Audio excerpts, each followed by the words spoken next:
It's staking week at CoinDesk presented by Foundry, and we're taking a closer look at the state of staking 1 year after the merge. We should note that Foundry and CoinDesk are both owned by DCG. Joining us now is Proof of Stake Alliance Executive Director Alison Mangiero. Welcome to the show, Alison.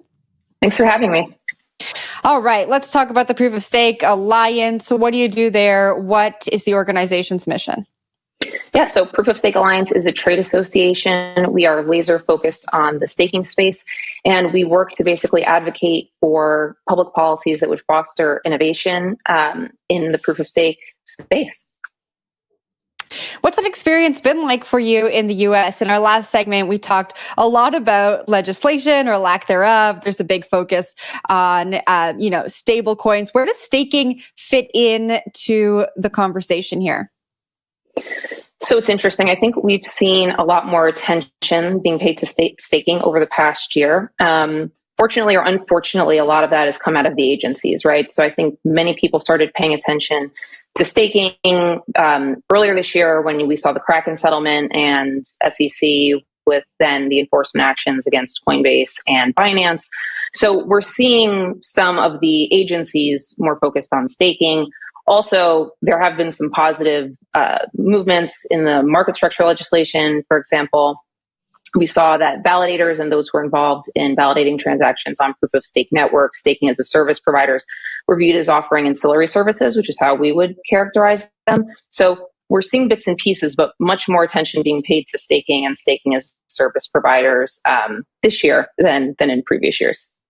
You brought up the Kraken settlement. They, of course, paid a $30 million fine to the SEC and agreed to shut down their staking as a service program earlier this year. Talk to us about any progress that's been made there. Have you or anyone from your organization had any conversations with the SEC? And what does that mean for staking in the US? I think it's important to actually look backwards a little bit. So in 2020, when some of the first natively proof of stake blockchains were coming online and some of the first staking as a service providers were starting to commercialize their service, we as an organization had some very productive meetings with SEC and came up with some principles for staking as a service providers and those who are going to be active in this space so that they were describing their services, technical services, accurately.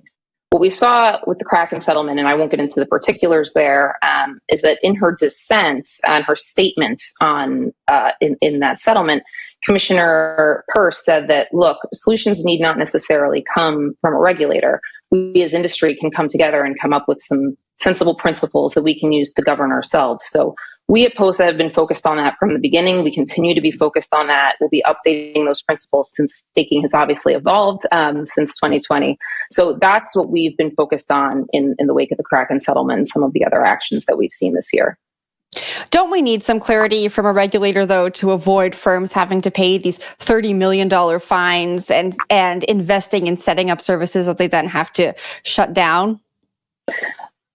Look, I'm fond of saying there's regulatory clarity and then there's regulatory clarity, right? I think we need to do the hard work of educating lawmakers and regulators so that we can ensure that the clarity that we get is appropriate. But I do agree that, yes, obviously it would be much better if when an agency says they need to come in and register, it was clear what that means exactly and how one could go about doing that successfully. We've had a little bit we spoke about this a little bit in the last segment, the idea of the US versus the rest of the world. Do a little bit of a compare and contrast for me on the state of staking in the US versus some other jurisdictions on the globe that have a little bit more clarity. Listen, I think the important thing here is there's no lack of things to focus on here in the US, and that's where we as POSA tend to focus. What I will say is what we're seeing is, especially, we just talked about Kraken, they halted their staking as a service operations here in the US, but still very much ongoing in other parts of the world. And so what I think we need to make sure is that these ecosystems and these blockchains are global, and we need to make sure that Americans have the same access to those blockchains and participating in securing those blockchains as people in other jurisdictions have. So I do think we're seeing more positive movement in other jurisdictions. We'll have to see what happens here in the US, but I think it's really a shame that we can't continue to be a global leader here at home. Last year, the SEC suggested that transitioning to proof of stake might make Ether a security. Has there been any movement on that discussion?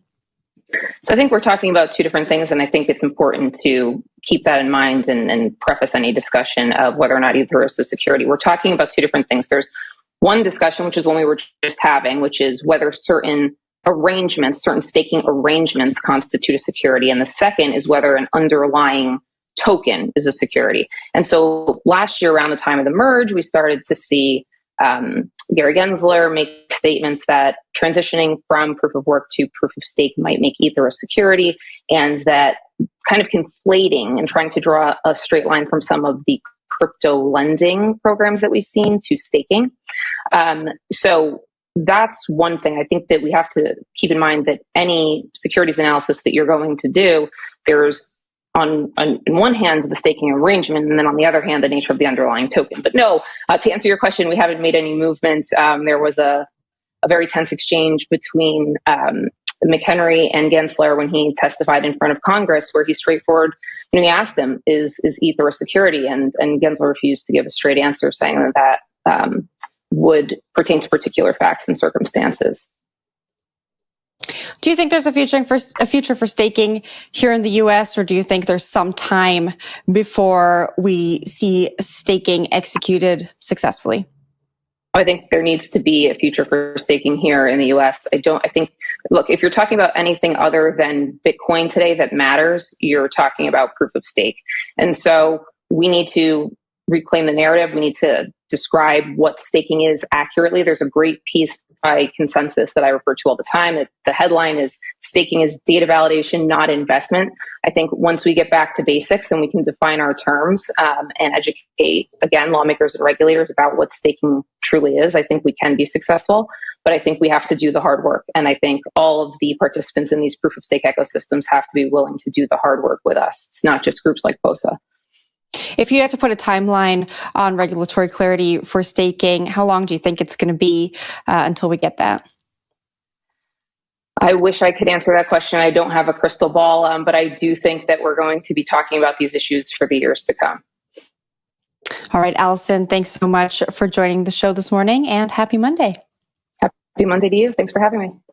That was Proof of Stake Alliance Executive Director Alison Mangiero.